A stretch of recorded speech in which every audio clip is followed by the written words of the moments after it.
사랑하는 행복한 교회 성도 여러분, 이 영상을 보시는 하나님 나라의 귀한 자녀 여러분, 오늘은 2022년 5월 29일 거룩한 주일입니다.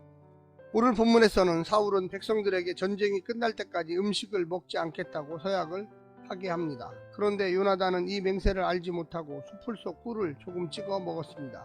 다른 백성은 아무것도 먹지 못해 매우 지쳐 있었는데 노량물 중 양과 소와 송아지를 급하게 잡아 피 있는 채로 먹었습니다. 그제야 사울은 백성들에게 피를 다 뺀 고기를 먹도록 허용하였습니다. 오늘 본문을 나누어 보겠습니다. 14장 24절 사울의 맹세, 25절부터 30절 지친 백성들, 31절부터 35절 언약을 어기는 백성과 음식을 허용하는 사울. 오늘 본문 사무엘상 14장 24절부터 35절까지의 말씀을 듣고 다시 오겠습니다.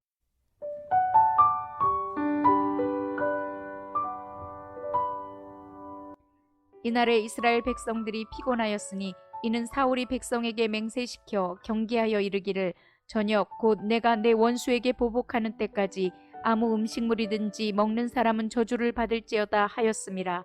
그러므로 모든 백성이 음식물을 맛보지 못하고 그들이 다 수풀에 들어간즉 땅에 꿀이 있더라. 백성이 수풀로 들어갈 때 꿀이 흐르는 것을 보고도 그들이 맹세를 두려워하여 손을 그 입에 대는 자가 없었으나 요나단은 그의 아버지가 백성에게 맹세하여 명령할 때 듣지 못하였으므로 손에 가진 지팡이 끝을 내밀어 벌집에 꿀을 찍고 그의 손을 돌려 입에 대매 눈이 밝아졌더라.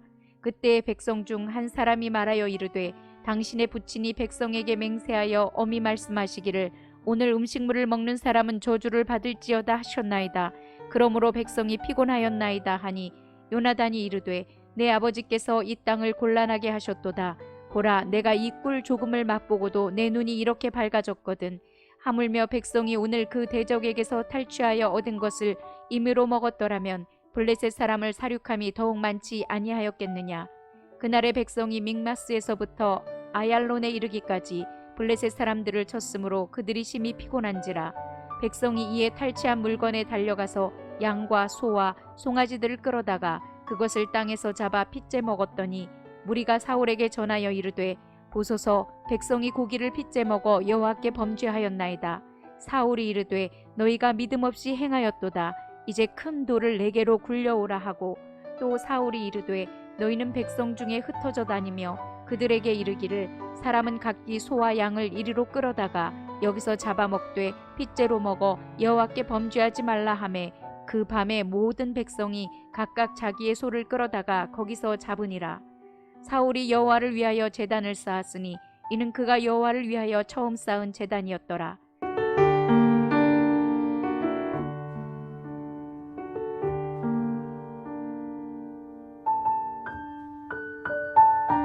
피 있는 채 음식을 먹지 말아야 하는 규정은 그 기원을 창세기에서 찾을 수 있습니다. 노아 때에 하나님께서 육식을 허용하시면서 피에는 생명이 있으므로 피 있는 채 먹지 말라고 명령하셨습니다. 창세기 9장 4, 5절에 등장합니다. 그리고 이 규정은 레위기 17장 10절부터 16절까지에서 모세를 통하여 다시 구체적으로 선포되었습니다.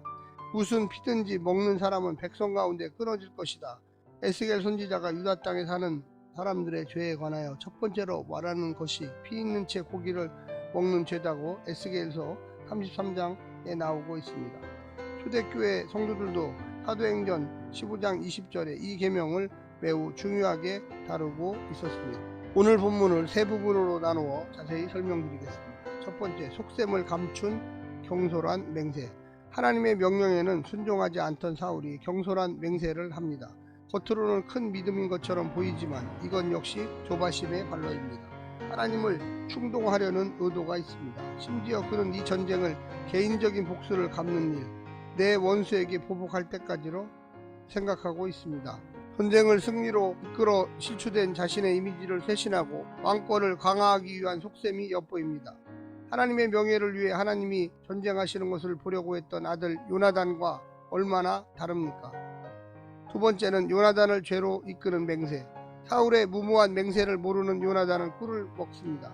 아버지의 맹세 소식을 나중에 알고도 그는 맹세를 어긴 자신의 잘못을 회개하는 대신 아버지의 성급한 맹세를 탓합니다. 하나님께 자신의 열정과 충성을 증명해 보이는 것보다 더 중요한 것은 백성들이 이 전쟁을 치르는데 얼마나 힘들지를 생각하는 것이었습니다. 비전이나 하나님의 영광을 명분으로 내세운 지도자의 과도한 열정이 성도들을 인격이 아니라 한낱 자원으로 전락하게 하고 그들도 진심을 다하지 못한 채 겉으로만 따르는 사람이 되게 할 수 있습니다.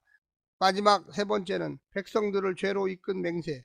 사울의 맹세 때문에 이스라엘 군대는 아무것도 먹지 않은 채 블레셋 변경인 아얄론까지 추격하였습니다.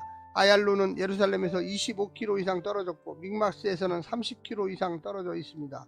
이미 지치고 피곤한 이들에게는 아주 먼 길이었습니다.